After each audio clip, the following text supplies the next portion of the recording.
Good evening, everybody. Welcome to OpenMicVO, brought to you by World Voices. Very excited to have you here on this Sunday evening. A very special guest joining us tonight, the home studio master himself. Yes, indeed, the man with the mustache, Dan Lenard, who's going to be here to answer all of our questions with regards to home studios. He also has a new rant he wants to tell us all about. So I'm looking forward to hearing all about that. Just before we get started, a couple of points that I want to go over, just some housekeeping stuff. Number one is please keep yourself muted at all times if you're not actively participating in the conversation. Now, hey, I don't want to dissuade you from unmuting yourself and asking questions or adding information. Absolutely. Please feel free to do so. But if you're not actively participating, if you keep yourself muted, it means we have a lot less trouble with background noise and echo and feedback, things like that. The second thing is that we record OpenMicVO and it's posted to YouTube. So just keep that in mind if you're sharing information with us tonight that might be confidential or proprietary. Once it gets posted to YouTube, not much that either I or World Voices can do about where that information ends up. So just be discreet if appropriate. The third thing is that we're all pros here. Some of us are more seasoned pros than others. Some of you are just getting started in the business. Some of us have been in the business for a little while, but that doesn't mean that we aren't all professionals and deserve to be treated professionally. So let's please keep things positive and forward-looking. Let's not start any flame wars here tonight. So with that said, Dan Lenard is the Vice President of Technical Standards at World Voices. He is the co-host, along with George Whittam, of VOBS, Voiceover Body Shop, which is a hilarious and fun live streamed event every Monday night. And Dan, in a second, maybe you can tell us a little bit more about that. And Dan is also a consultant to people out there who are looking for help with their home studios. He is indeed the home studio master. Dan Lenard, how are you tonight? I don't get to be seen. You can be seen. Hang on a second. How do I do that? You have to allow my video.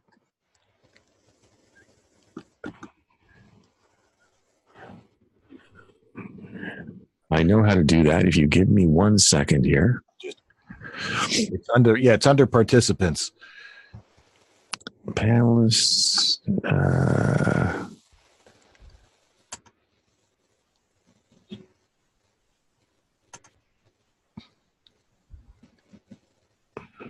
Yeah, if you look at me as a panelist, it shows next to my microphone. You got to unslash my cam there. Right, but every time I go over that, I just get more. Oh no! Yeah, yes, I get a drop-down menu that says more, and there's nothing in there about allowing video. Well, just start chatting to us, Dan. Okay. And I'll figure this out. Okay. Well, while you do that, exactly. Good evening, everybody, and it's great to see everybody, even though you can't see me and I can't see you. Yeah, this should be an interesting evening. It's always interesting to get questions. You know, I can just talk off the cuff, but one of the things that I really like is getting questions from people and answering them honestly and to the best of my ability, and with a note of I may not look at the home studio stuff the way engineers do. I'm not a geek, and I don't believe in being a geek. I don't believe in any piece of gear is going to change the way you perform copy. So if someone says, well, what about this piece of gear versus this piece of gear? My thing is all about trying to help your workflow as opposed to your signal chain, which is so simple in order to create good audio that It's not going to. There are certain expensive pieces of equipment that will not get you work, which is what I find absolutely fascinating. If you go on Facebook and what you hear constantly or see constantly is like, I got this mic, it makes me sound great.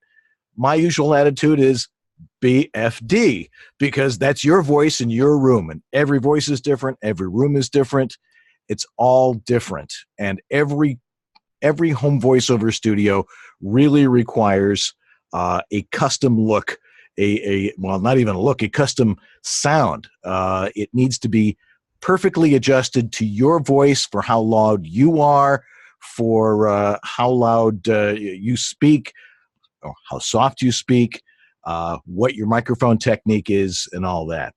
And my entire philosophy is about 3 very specific things.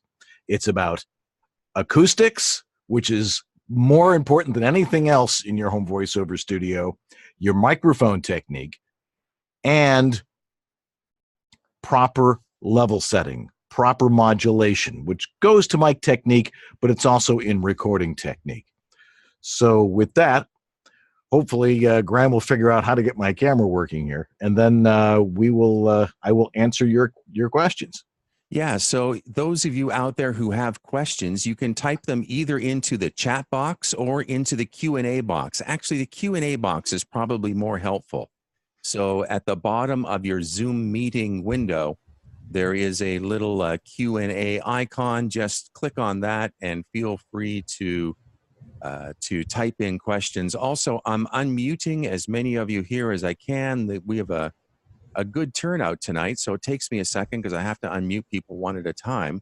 Once you see that you are unmuted, feel free to ask us the first question of the night. Dan is here and ready to answer your questions. It's funny, Dan, one of the first things you talk about was setting proper levels, and my mic was incredibly overdriven when we first got started tonight. So I wasn't going to say anything. I have learned. It's like if my wife comes out and says, "Does this dress make me look fat?" I go, "Do I look stupid?" So, I try to be polite tonight. Let's see here. Chat. Hey Dan, what's your audio chain tonight? What are you using to chime in here? I'm actually using a very expensive microphone that has been lent to me by the fine people at DPA Microphones. This is a DPA 4011 shotgun mic. And how does it sound? It's my normal webinar setup is a little bit different from my regular audio chain. My normal chain is a 416 to either a Focusrite 2i2 or a Yamaha AGO3, and that's it. And that's one of those things I think hopefully we can get to talk about tonight, is all these guys talking about these amazing preamps out there that cost more than anything else in your studio. So go figure. Hey, Dan, Kendall wants to know, what are some of the most common mistakes that you find pros are guilty of? Undermodulation. That seems to be the thing that I see the most when people send me audio. It's either undermodulated, very rarely overmodulated, or it's overprocessed. My philosophy is, if you don't know what something does or how it does it, don't do it. It's like I see in a lot of the forums, it's like, oh, use this setting, oh, use this type of compression, oh, use this, oh, use that. And I don't believe in that kind of stuff, at least not for if you really don't understand what it is. If you are doing an actual production for somebody, it's pretty important to make sure you know exactly what it is they want from you. Do they want it processed in some way? Sometimes there's a lot of people out there that require, that require a little bit of processing, a little bit of compression, or something along those lines. But generally, if you're sending commercial copy to somebody, the engineers, and I know a lot of them, don't want you screwing with it. They want They want your voice to sound like you. And so don't use processing unless you specifically know what it should be. Now, a lot of people will say, well, I got an engineer friend who will put this, who set a stack for me or set some stuff for me. Unless that guy is a true expert, and I only know a couple of people that truly, really understand what your audio is supposed to sound like for doing specifically voiceover, usually that person is someone who installs speakers for Muzak, and they don't understand exactly what it is you're trying to do there. The guys at Banjo Emporium don't know exactly what you're doing. That's another big mistake that people make, is they go in saying, I want the best microphone, and they see a Hawaiian Vacation written across your forehead and sell you something like a Thomson Labs Sphere or something like that, or a U87 or a TLM 49 or something that they think, well, this will make you sound great. It will also make your room sound very present, and it will make your backyard sound very present as well. So that's probably the biggest mistake people make, is they overprocess stuff. So, Dan, a couple of people are asking, you said that one of the biggest mistakes that pros make is, by the way, you should be able to turn your video on now. I think let's try that. I think I found the right setting. There we go. You are in your studio. All right. I was just doing my calculations here, and okay. Dan, you're old school, man. Old school. Very old school. Talk about undermodulation, overmodulation, the difference between the two, and how we avoid it. Well, it has to do with setting proper input levels. I mean, I can very quickly show you, some of the stuff that happens, because I should be able to share my screen here. With simple, let me just set this up here real quick, and then all right, let's open a track here. Boom, boom, boom. All right, new audio file. Okay.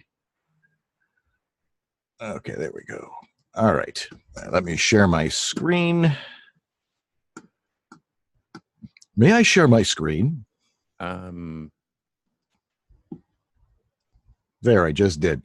Okay, so here in Adobe Audition, let me just double check this. Okay, cool. All right. So can you see that, Graham? Yeah, we can see you fine. Okay. Proper modulation is what you're seeing right now. It should be not very, very small. I can probably even turn it down just a hair. But you don't want to have small little waveforms. Let me get rid of the spectrogram. What undermodulation is when you don't set your input levels properly, and suddenly your input levels look like that, and by the way, sound like that. And it's amazing how many times I get stuff from people that sounds like that or looks like that. That's undermodulation. Well, everybody says, oh, well, I can normalize it to make it, I can make it louder. And the fact is,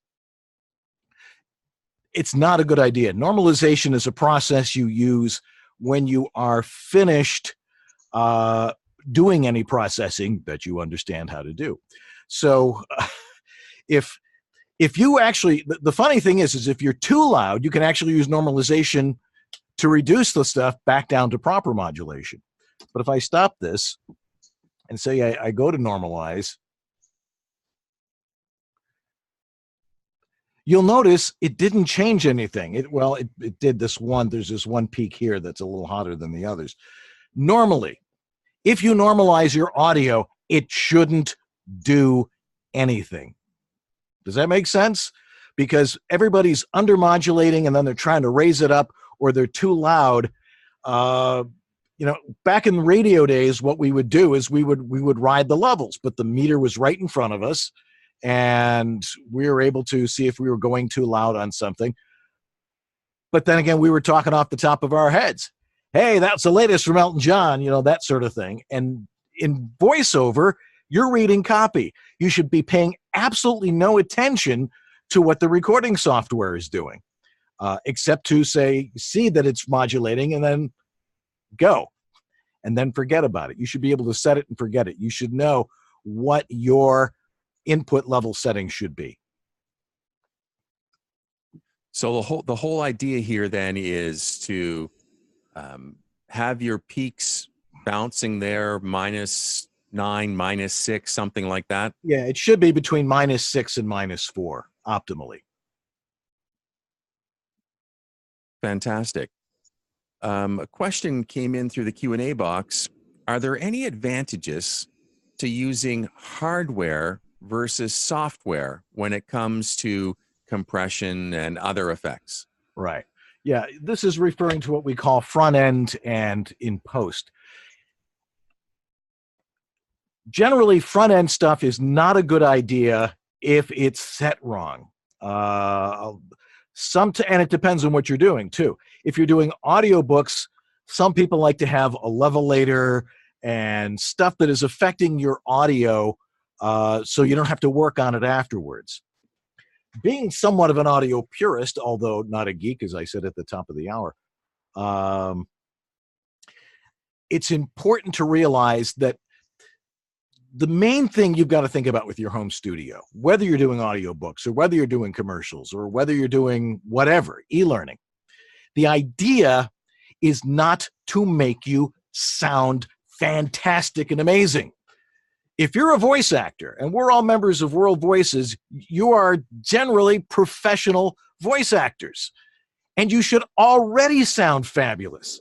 There's, my co-host George Whittam, who used to be Don LaFontaine's engineer, if you're familiar with him, he was constantly asked, "What are you putting in Don's studio to make him sound so great?" And the answer was very simply, I put Don LaFontaine in that studio. That's all there is to it. If you got a great voice, this little guy here is going to pick it up no matter what. And it doesn't have to be a really expensive mic. It just has to be a good mic, something over $200 usually may be the only mic you ever need. I have never heard in any way, shape, or form in the time I have been doing this, which is about 16 years doing it online and with my own home studio, I have never heard an engineer say, "Are you using a U87? Yeah, you're using one of these. We need that. We need this. It's got to." I've never heard anybody say that. They're like, "It sounds good. It's properly modulated. The acoustics of the room are correct, and you're using proper mic technique." So aside from that, you'll notice that the way I have this mic set, I sound like I'm in the same room with you, but I can go Peter Piper, picked a peck of pickled peppers all day long, and I'm not having plosives here. Why is that? That's another big mistake. Everybody loves having a pop screen because they see it in pictures. It doesn't mean anything. The purpose of the pop screen is to prevent Celine Dion from spitting on a $10,000 microphone in some important studio or something like that. And I know there are people that disagree with me, but that's what freedom of expression is all about, I guess. Did that answer the question? I think so. Okay, good. So talk to us about setting proper input levels then. Yeah, well, that's pretty simple. I mean, that's simply a matter of getting your input on your Focusrite 2i2 or whatever input interface you're using, and generally don't set it at like 12 o'clock. I like using the clock face so it's easy to tell where the input level setting should be. There's a real sweet spot on almost every commercial interface that's out there right now, whether it's a Yamaha, a Focusrite, a Mu2, even an Apollo Twin, which is $800 more than you need to spend for anything as far as I'm concerned. Great unit, but you don't buy it because it's a good interface. You buy that because you understand processing and you understand audio engineering. That's what that thing is for. I see all these people buying these things thinking this is going to make me sound great. And in reality, if you don't know how to use it, it's going to make you sound like crap. So don't buy expensive stuff because it's expensive. Buy it because you know how to use it. Bless you. Anyway, so setting proper levels, generally the sweet spot on most interfaces is between, say, 3 and 330, maybe a little softer than that. But what you do is you look at the waveform and set your levels so that you've got proper modulation, that it's modulating between -4 and -6 at a normal conversational level. This being a webinar, I'm talking a little bit louder, but when we're all doing voiceover, we're talking at a more, conversational tone, and you want to be able to modulate at that level. Unless you're doing commercials for some drag strip somewhere, and it's like, Sunday, Sunday, Sunday, be there. None of us are doing that. Maybe one or two of us are doing it. So that's proper modulation. And, and I showed you what it's supposed to look like. Don't have little tiny waveforms. You want bigger waveforms, and specifically between -4 and -6, not down at like -15 and staying there. Let's circle back again to the whole question about using hardware versus software. We never really did fully answer that question about, what's the advantage or disadvantage of one over the other, and as a voice actor, which should we be using? Well, here's the number one answer for that is, once you put something on your hard drive in that file, it's there forever. So if you're using any front-end processing, if you're using hardware, a lot of people, there's a lot of radio guys that love to say, oh, use a 528E or one of these compressors that they use. A lot of people use on the front end. It's not an interface. It's basically a preamp with some compression settings in it, and they're made by DBX and a few other manufacturers. Those are not for voiceover. Those are designed for live broadcasting to maximize someone's compression and volume if they are on the air. Most of us, as voice actors doing e-learning or audiobooks or all this other stuff, there's also some noise gate stuff that's put into there. Those are really not designed for what we do. So I'm always surprised by, I've got my 528E here, and I don't know if I have it set right. Yes, okay, here's how you set it. You unplug the mic from the back, and you plug it in directly into your interface and use the 528E as a doorstop. And everybody say, oh, no, you got to have one of those. Every time I do that, a lot of times I'll walk into a studio and it's usually pulling out a lot of wires and plugging stuff in. I go, how does that sound? It goes, oh, that sounds a lot cleaner. It's like, yeah, because you're using this piece of stuff that's really not designed for voiceover. And that's a real mind blower to a lot of people. If you're a musician and you know how to record music and stuff like that, yeah, that stuff is fabulous for that, because you're molding the sound and you're changing the sound and stuff like that to work with tonality and things along those lines with your music. Voiceover is very different unless you're very, very experienced and you know how to use that stuff. So the hardware up front is what we call front-end processing, when in reality, everything you need to manipulate your audio is available in your software. So always record clean up front and then fix everything in post, where you can have a stack set up for you, but never have that stuff set up on the front. Some people say, well, I need a noise gate on the front because it's so noisy. Okay, fix it physically. If you've got noise, make sure you get rid of the source of the noise. Don't rely on the technology of some filter to take it out, because I've seen the results of that. That answered that question. It did, absolutely. Thanks for that, Dan. Craig is noticing that on the shotgun mic you're using there, that you don't have the foam wind protector or the foam pop filter on it. You don't use other types of pop filters. Do you find that they add or detract from the actual vocal characteristic, the actual characteristics of the mic in picking up our voices? They can, depending on what you're using, but the actual name of that thing is a windscreen. Now, where's the windscreen for this one? I just happen to have it handy. All right, this is the windscreen that comes with the 411 here. By the way, you don't want this. This is a $2,000 mic. I'm writing a review for it. As you can see, it really doesn't.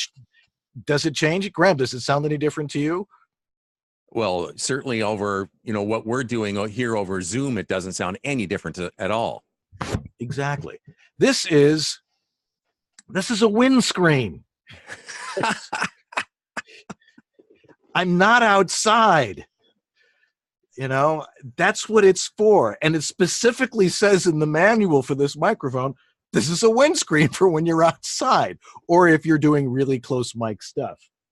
So it just amazes me, the terminology that people throw out there. It's like, yeah, I love my windscreen. Oh, fine. All right. You must be a pretty windy guy then. But if you use the mic properly, as you can see now, I've got this set the way a shotgun mic should be set at about 30 degrees. I'm 5 to 10 inches away. And again, I'm not giving you any plosives. So I don't use, and that's why I don't use a pop screen. Keeps things nice and clean. A couple of questions have come in with regards to recommendations from you, Dan. One was, what's a decent level go-to USB mic that you like that's out there right now? And the second question is, what would you recommend to someone who's looking to purchase a mic for travel use? For travel use, well, if you got to spare $800, this travel mic that DPA sent me was great. It comes with a little base. It'll fit inside a porta booth or a one of those little pillow shrines that we build. And a mixer face or a Centrance MicPort Pro or something along those lines. But a good travel mic, 416, a Sennheiser 416, it's $1,000 mic, yeah, but it was designed to go on the road. You got to remember, it's a video microphone, and it comes in a great case. It's not going to get beat up, and it sounds really good. And if you use it properly, it'll help you out in the jam because it really cuts out side noise. But here's the thing, here's rant number 3 tonight. I'm not exactly sure what the second one was, but recording on the road.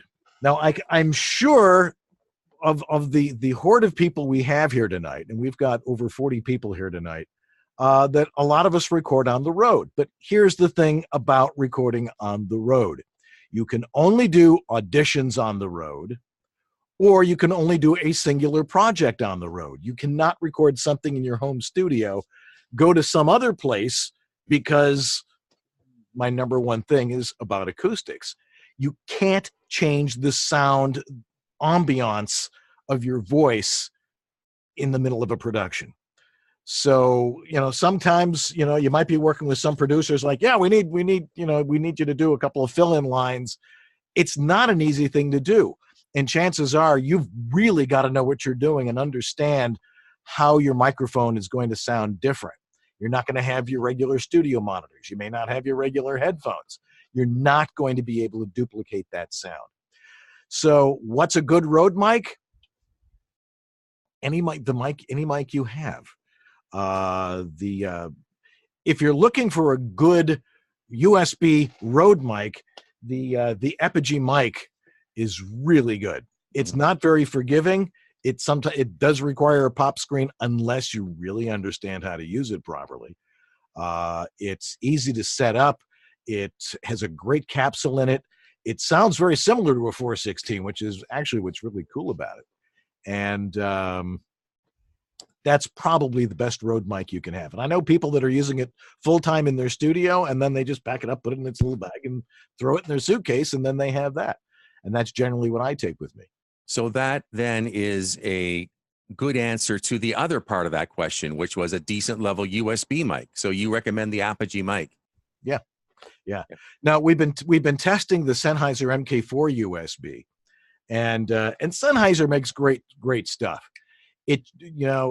George and I both tested it, and it's like, yeah, it's okay.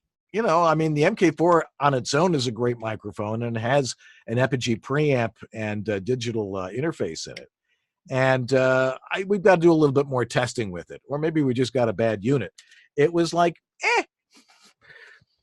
it sounded okay. It sounded like a fairly okay mic. The most important thing with any USB mic is that it has to be a very quiet mic. And that's the general inherent problem you have with USB mics, is that they can be a little noisy, meaning that there's a lot of analog hiss in them because you've got to really raise the gain, or the interface isn't very good. That's not really true with the Epigee. With the Epigee interface, it's really good, and it's really, really quiet. And the fact that it's so tiny, it's really portable. So that's what makes it good all the way around, for as a USB mic and as a travel mic. So Dan, we killed two birds with one stone there. When you're sitting in your own studio there and you're working on a project, are you editing using headphones or editing using monitor speakers? And what are the advantages of headphones versus monitors, vice versa? I don't want to get into an argument with people. This is such a total personal preference thing, and I love it when guys will say, "Oh no, you have to do it this way because then you'll get your mouth noises out and you'll know this and you'll." I'm like, I use studio monitors, and they're set at the proper height and the proper level. I'm using a pair of Yamaha H5s, which are really nice. The reason for studio monitors is they give you back literally exactly what you recorded. There's not a lot of coloration to it. Headphones, because you're throwing them in your ear, you're not getting quite the same acoustic experience. So you may hear things a little clearer. You might hear things that are a little bit more distinct, but you're not hearing them exactly the way they exist. You might hear a mouth click, or you might hear more background noise or something like that. But you're going to hear the background noise with studio monitors too.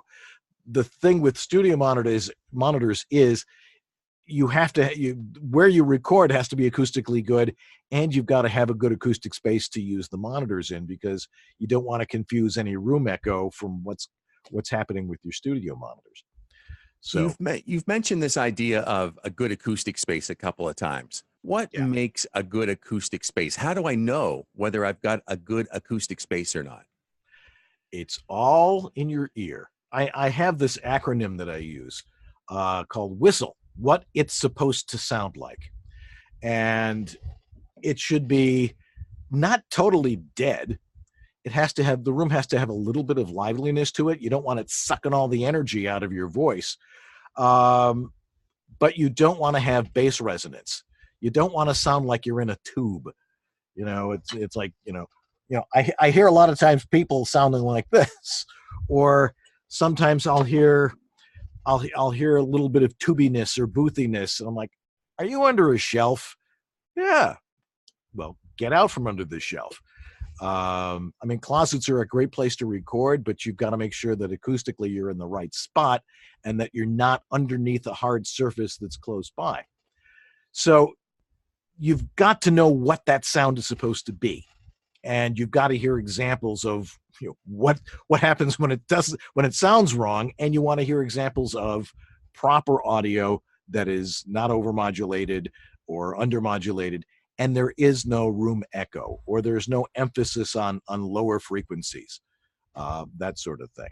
I really have to demonstrate specifically what that means. But I think most of us get the idea of what I mean by that. It's about whether you sound as if you're recording from your bathroom or not. Right. Or in the Hall of Mirrors at the Palace of Versailles.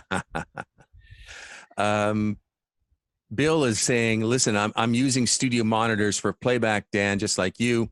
How do I figure out what the best height for my studio monitors is? They should be at ear level. And they should be up. They should be about 30 degrees off to the side, and they should be at ear level. So like the tweeter and the woofer, your ear should be like right between the two. So I've got mine set for when I stand here. I'm sitting because it's a long hour, but they can be adjusted. You can put them on a box. I use these mopads that Orlex makes to mount my speakers, but they should be at ear level, and they should be a little farther away from the wall. Some companies recommend it being like a foot or two away from a wall, but it depends on the speakers themselves. Dan, give us compression 101. What is compression? Why do we use it? And how is it applied appropriately in the voiceovers, in a voiceover world? Compression is something that you would use to avoid too much dynamics in your modulation. So what a compressor will do is you'll set a ratio of, if it goes over a certain level, it will reduce it to where it's more even with the softer stuff. In other words, it makes the softer stuff, or the louder stuff, softer, and the softer stuff louder, so it evens out the actual signal. And it's done in ratios of, if you reach a certain threshold, the compressor will reduce it by that ratio, like 3 dB, down for every, for each modulation that goes over, or something along those lines. And generally, you really want to understand specifically what that means and what it does, and do as light compression as you possibly can. I don't want to get too sophisticated in it, because people's eyes will start to roll back and they'll go, I don't understand what you're talking about here. You simply want to have nice, even modulation. You don't want it to be, really loud and really soft, and really loud and really soft. The real key, someone's been telling me, a coach I've been working with, is saying that the real key to proper modulation and with voiceover is to not vary so much. You can use more intensity in your voice, but you don't have to actually get louder with it. And because we generally don't talk like this, we generally talk in very normal, even tones. And you can actually tell if you've read some copy properly if you look at it and go, oh, I don't have a lot of dynamics in my modulation, and that's a good indicator. And generally, I say let the compression go to the engineer you're sending it to, if you're sending it to an engineer. You can use a little bit of compression on an audition, like 2-to-1, 3-to-1, and then normalize it back up to -3, and it will be a little louder, a little bit more present. But the fact of the matter is we don't use compression when we're talking to each other. And that's why I don't understand all this stuff about, well, we got to use this and we got to use that.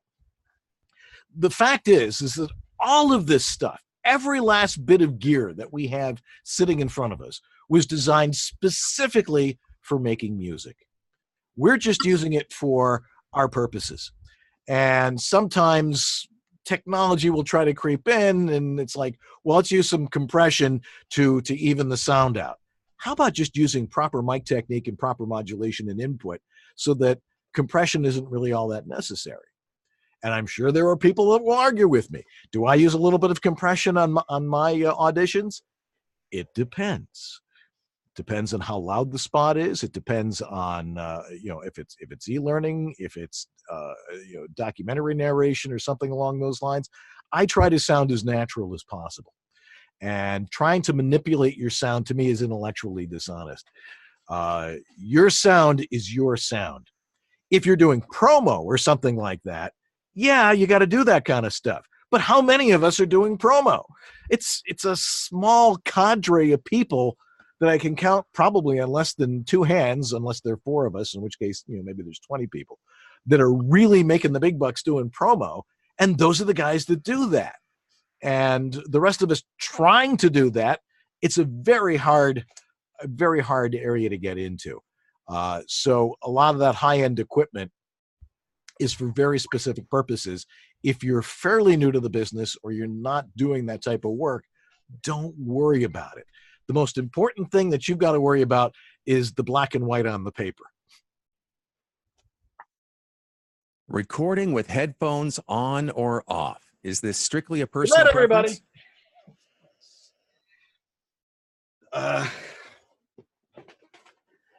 This is a controversial thing. And again, it depends on the individual. I know some people who are fairly prominent say, you have to record. No. You have to record with headphones, because that's what you like. I know what I sound like. I know what my booth sounds like. If I'm reading something that's fairly loud, fairly lengthy, I'm not going to see. I don't make a lot of mouth noises, because I know how to deal with it. You know, I have stuff. I got spray that I use. I don't eat tacos before I do voiceover, or eat chocolate or something along those lines. I also relax my tongue a whole lot more, and I don't get those types of sounds. Everything we do when it comes to recording is a physical process. It's something we need to be doing physically to improve our sound, not use technology to do it. Did that answer the question? Sometimes I tend to ramble, but do you personally record with your headphones on or off? I hardly ever use headphones. Yeah. I do have a nice pair of headphones here from Direct Sound, which are actually isolation headphones that I will listen to audio two ways, because I'm judging audio. I mean, you know, we're doing, you know, studio approvals for World Voices, and I will listen on my monitors. If I'm listening for something very, very specific, I will put my headphones on to hear little subtleties here and there. But for general stuff that I'm sending out, I know what it sounds like.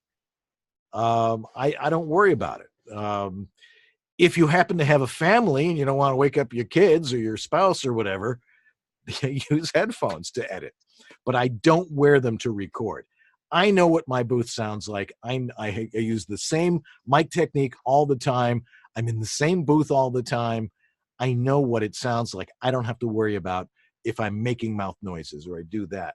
I find that to be really obsessive behavior. That's stuff that you can't think about too much. And the less you obsess about it, the more relaxed you become. The more relaxed you become, the less mouth noises you make.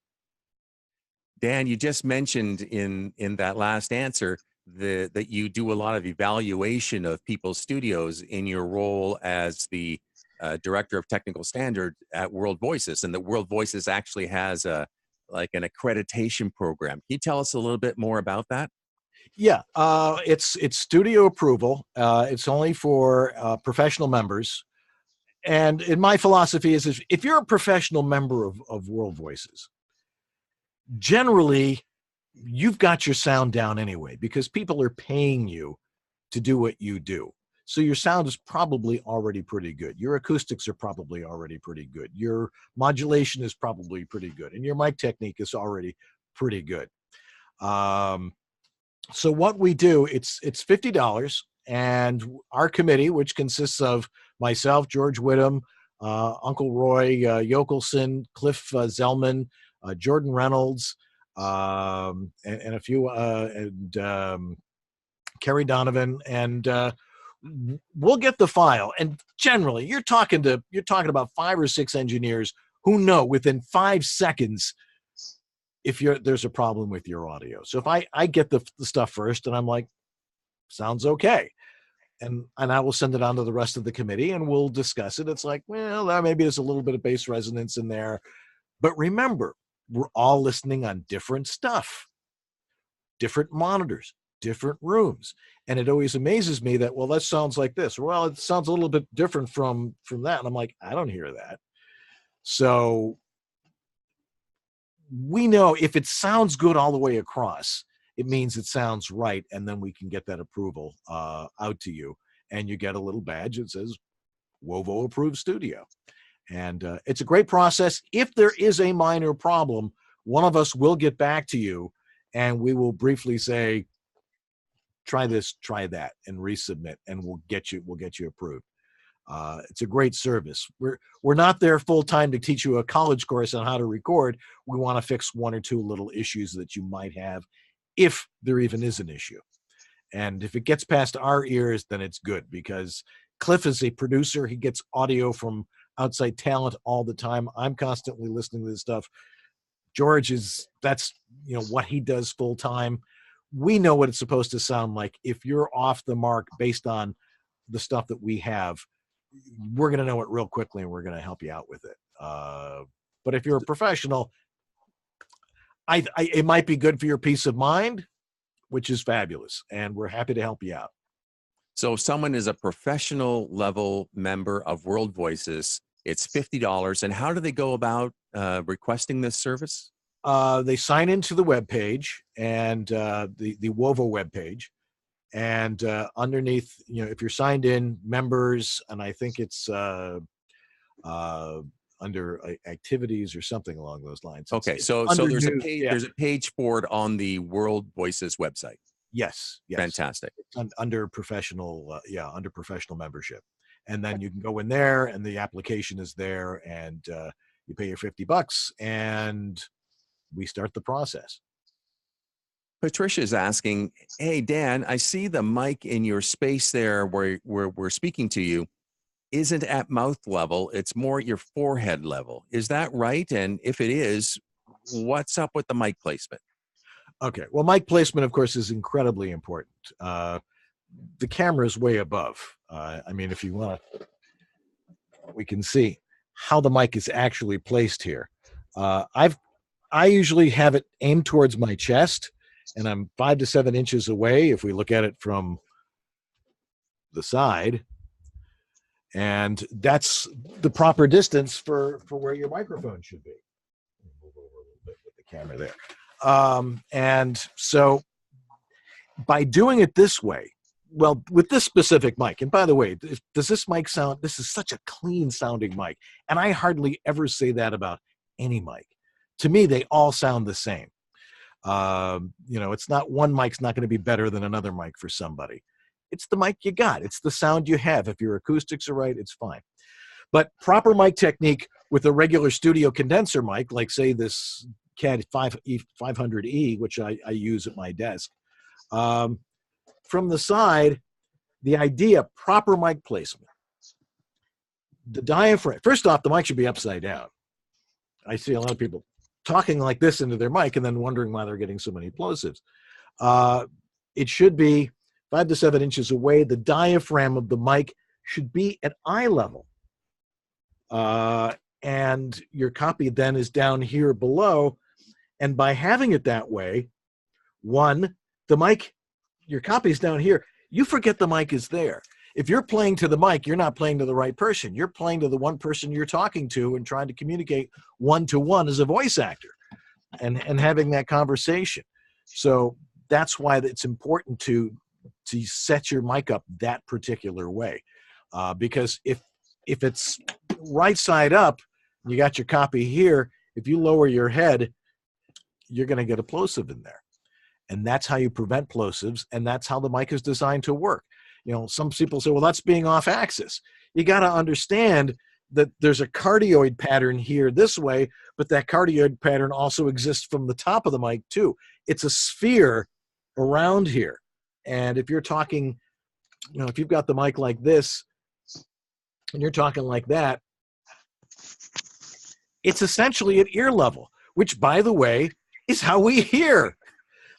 Your ears and your eyes are pretty much at the same level. I'm not sure exactly who designed it that way, but they were pretty smart about it. So it's how spatial relationships dealing with sound. And that's why the microphone should be at eye level. So it's at somebody else's ear level, which is how people hear us. So, hey, Dan, I have a question for you. Yes, James. Hey, I'm in the process right now of building a new home studio in about the same space that I have my old home studio, which I'm still using. I remember sending in a sample to either you or George, must have been 4 years ago. And the one thing that you said was that it sounds small, like a small room. So my new studio is going to be about twice the size. And I've always sort of maintained that a mic has to live in space. It does. Yeah. So to prevent my sound from boxy or whatever the term might be, the larger the space would be advantageous. Yes. There's different thought patterns on that, different ideas about it. Generally, you don't want too small a room. Trust me, I've seen some people stuffed in some pretty tiny closets. Yeah, well, what I've got right now is about the size of a shower stall. So. Oh, okay. Yeah, well, yeah, it's the size of a phone booth. That's about what it is. Yeah. I had a shower like that, too. Boy, we were happy when we built a much bigger shower. Yeah, you want a room at least 4 by 4. or a little bigger than that. Now, the other thing too is I want to incorporate a window, and the window is going to be behind the mic. Am I going to run into a reflection problem? It's going to be tilted. The inner pane is going to be tilted. The outer pane is going to be straight up and down. Here's one of those amazing little pieces of technological mythology that you're going to be amazed to hear. Why is the window tilted? For reflection, I would assume. There's only one reason you see that in recording studios and radio studios.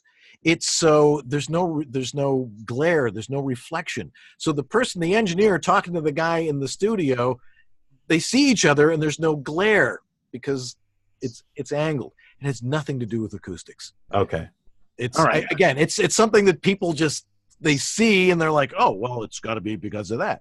No, it's because you're not reflecting light. It's for that windows are so you can see something on the other side. Right. If it's upright and you're getting glare off of it, it defeats its purpose. So it's angled a little bit so you can see through into the other side and say, hey, your mic's not working. Yeah. The thicker the glass, the better? Well, you want to use double pane glass. Right.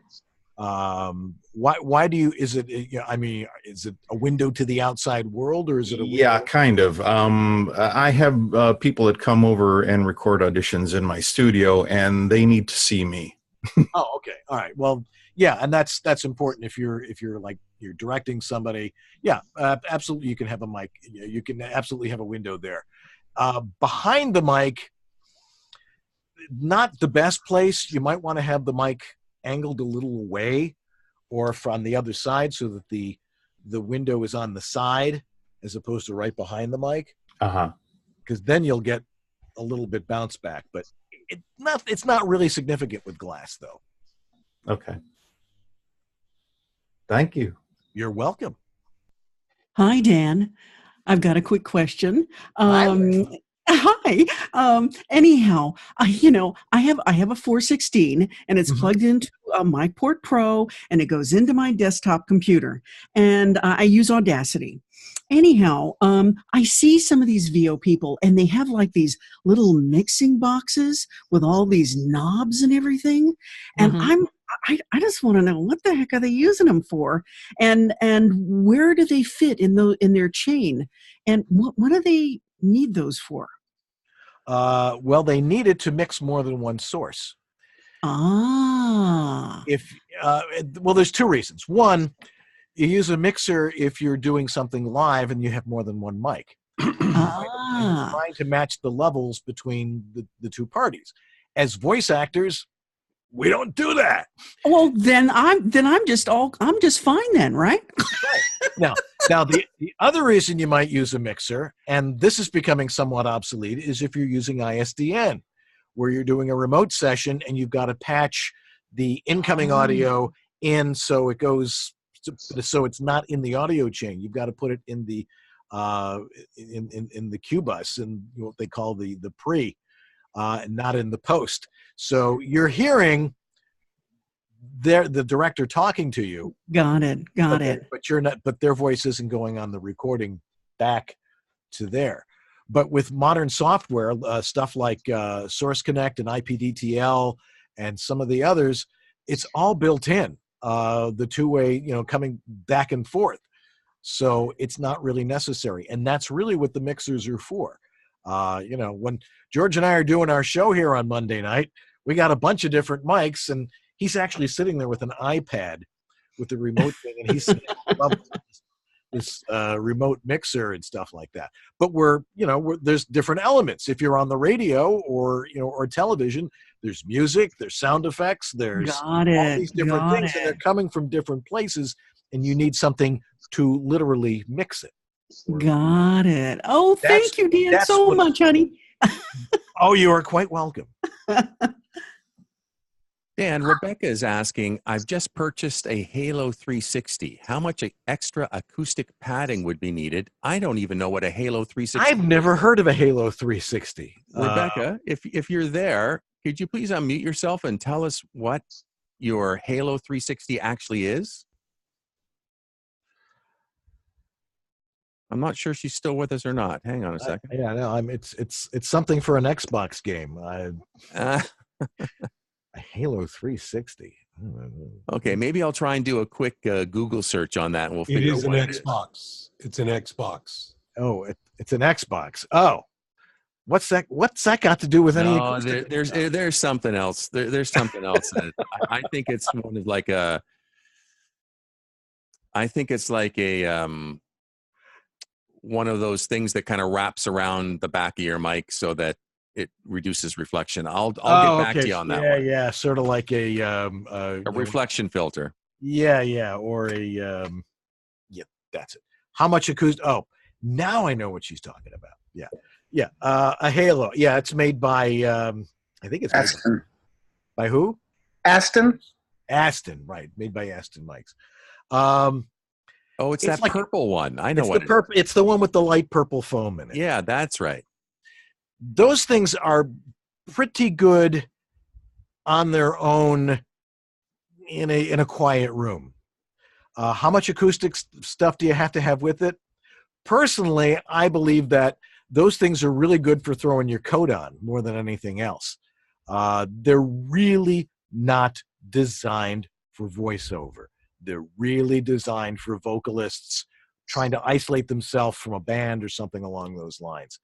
They market it to us voice actors thinking it's going to make a big difference, but you still need a larger, if you're in a bigger room than what that thing is in, it's not going to help you a whole lot, because if you're, again, if you're in a very bright room, it's not going to deaden the rest of the room. It may absorb a little bit of it. And, SE Electronics makes their thing. And I had one for a long time, and all I realized is that it was bending the microphone support that it was on because it's so freaking heavy. And I'm like, let me just take this off. And it didn't sound any different. It's not designed for voiceover. I think that's again, what we said at the top of the discussion is that the stuff is designed for music, and it's a big mistake to buy that thinking that's going to solve your other acoustic problems. If you're in a closet, hang as many clothes as you can in there, or hang acoustic blankets on the side. That's how you'll get the most neutral sounding room, not one of those guys. Dan, we're almost out of time, so one more question. One more question to sneak in. Okay. Could you talk about using different types of materials in a home studio situation for acoustics, like moving blankets, foam of different types?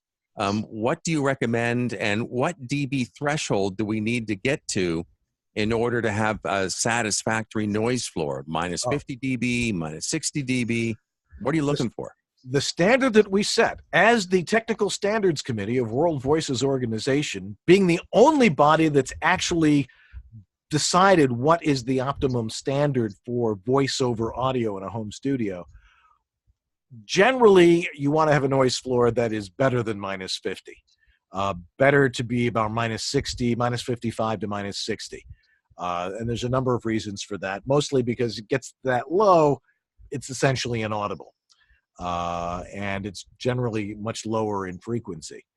And the higher the frequency at that level, only your dog's going to hear it. So that's why we set it at minus 55. And what types of materials can you use? This is one of the fun parts about building a home studio. It can either be very sophisticated and very expensive. There's a lot of great materials out there. There's Vocal Booth To Go makes the Producer's Choice blankets, which are excellent. You also have a duvet cover on your bed. That works just as well. But then again, you might be kind of cold if you're living in the Northeast, or your air conditioning's on too high. Those work really, really well. Auralex is really good stuff. The reason that Eric Smith and his company do so well is because they actually understand acoustics. The formulation of the foam is really, really specific, and it does work. There's some other stuff that is a little less quality that doesn't work quite the same way. ATS panels, there's a number of acoustic companies that do make really good panels, though. But again, you're going to spend to get the highest quality. The thing is, nobody needs to see how your sausage is made. They only need to hear it. So unless you're inviting clients to come into the closet with you to watch you record, nobody cares. So if you've got, your Toy Story duvet hanging on the side, if it sounds good, it is good. Dan, I know that we could go on for another hour if we probably wanted could. to. Will you come back? Of course I'll come back. Where am I going to go? Fantastic. Well, we'll have to get you back on again soon to answer more questions. Really appreciate you taking an hour out of your Sunday. I know it's probably a nice day in Los Angeles, and taking some time over the supper hour to join us is much, much appreciated. Now, there's a hurricane that actually just passed south of here, so we're actually going to get some rain. Well, I'm sure you could probably use a little bit of water down there, too. We could. Like, tomatoes could certainly use it. Thank you so Graham. much. I appreciate it, and I appreciate you putting this together. And thanks, everybody, for showing up. It's a great crowd, and it's great to see everybody. And hopefully we'll see a lot of you at WovoCon in next month. That's right. The World Voices Conference is coming up soon. And you can learn more about that by going to the world-voices.org website. Thank you again so much for attending tonight, this Sunday evening, last Sunday in September. And until we speak again next week, work hard, audition lots, book lots of work. And don't forget Monday night, the live stream of the Voice Over Body Shop. And you can go to vobs.tv to learn more about the Voice Over Body Shop. Yeah, Bill Ratner's our guest tomorrow night, so it's going to be a great show. Sorry, who's the guest? Bill Ratner. Oh, man, that is incredible. Yeah. So tune in tomorrow night, vobs.tv. Bill Ratner, just an incredibly talented, one of the A-list guys in Los Angeles. And his daughter, Ariana, who's also very accomplished. Fantastic. Have a good night, everybody. Toodaloo.